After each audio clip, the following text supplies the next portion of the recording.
It's hard to believe that it was 6 years ago today. 6 years ago today, we learned that Prince died. He was 57 years old and died at his Paisley Park home and studios outside of Minneapolis. Very talented guy, dead because of fentanyl. Hi, I'm Scoot. Welcome to the Scoot on the Air YouTube channel. Glad you're with us, and I welcome those of you who are new subscribers. If you have not yet subscribed, we invite you to subscribe. It's free, and we'll give you a notice every time we post something. You know, fentanyl is deadly, and Prince died like an average citizen. He did drugs. Look, I'm not here as a preacher, and I've been honest about my drug use in my life here on social media and on my radio show on WWL in New Orleans. I smoked pot in the 70s, and in the 80s, like a lot of people, I did some coke. I did coke socially. It's terrible. And today it's so much worse. I mean, I feel badly for young generations that just can't go to their local drug dealer and get pure cocaine or pure drugs. It's not like that anymore. There's fentanyl in this stuff. Fentanyl is 50 times more potent than heroin. Fentanyl is killing people like that. 6 years ago today, Prince died from a fentanyl overdose. In fact, it's been learned that he got counterfeit Vicodin pills that had fentanyl in them. Dead. Fentanyl is really inexpensive. It's a synthetic morphine. And fentanyl is deadly. A lot of it comes from China. A lot of it's coming across the border. The point is, it's in a lot of street drugs. I talked to a doctor from LSU Psychiatry here in New Orleans on my radio show today on WWL, and he was talking about how dangerous fentanyl is, and that it's in street drugs like Vicodin and Percocet. It's in cocaine. It's even in amphetamines. He said it's even showing up in Adderall and Xanax bought on the street. I don't want to seem like a preacher, but it's like playing Russian roulette when you buy any drugs on the street. I mean, times have changed. In fact, the Orleans Parish Coroner's Office is reporting now that drug deaths are up 35%.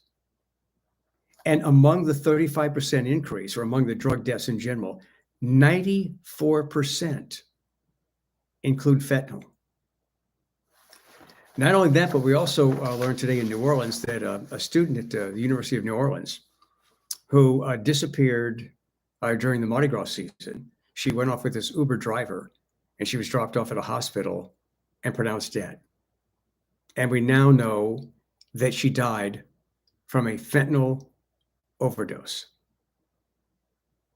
This is really sad and tragic. And I think the best way to honor Prince's death today is to just, talk about how dangerous street drugs are. I mean, if you want to comment on here and talk about a justification for buying street drugs, feel free to do it. And I'm sorry that this has turned out to be this way, but it's even in pot. Fentanyl's even turned up in pot. And again, this is a cheap, easy to transport synthetic morphine. And it's used by those who manufacture drugs, not the pharmaceuticals, but people who are illegally manufacturing drugs. It's used because it increases their profits. They cut the drugs with fentanyl, but it's killing people. And I don't understand why the drug dealers are, on board with this, the manufacturers, because they're killing their customers, literally killing their customers. Back in the day, in the 70s and the 80s, you got pure drugs on the street. I'm not saying it's good. Well, they were good, but I mean, I'm not saying that it's good that you could get pure drugs on the street, but you could. But today it's a whole different story. And I just don't see any justification whatsoever for buying drugs from somebody on the street, knowing that fentanyl could be in there. And so 6 years after his death, we're hearing more and more about fentanyl deaths. And Prince apparently had counterfeit Vicodin pills that had fentanyl. Look, I don't think drinking alcohol is good for you. If done in moderation, it's fine. But man, if you need something to escape, take a drink, do a shot of something. Don't buy street drugs. And I feel badly for those people, and a couple of those people called my radio show today, who are in pain. They need pain medication to get through the day. And because of politics came into play, and politicians got involved in the opioid crisis. Well, the opioid crisis includes the fentanyl deaths. And so a lot of the hysteria over the opioid crisis has been fentanyl. So it's not just opioids. This has all been lumped in together for political reasons. And politicians have made a big deal about this. Like, we're going to save the world. We're going to do this. We're going to do that. We're going to crack down on this. The problem is a lot of good Americans who need pain medication every day, they can't get it because the government has made it so difficult for doctors to write a script. Yeah, there were doctors out of control, just writing scripts for anybody and everybody. And that was wrong. And they should be punished. But man, you got to give it to the people who really need it.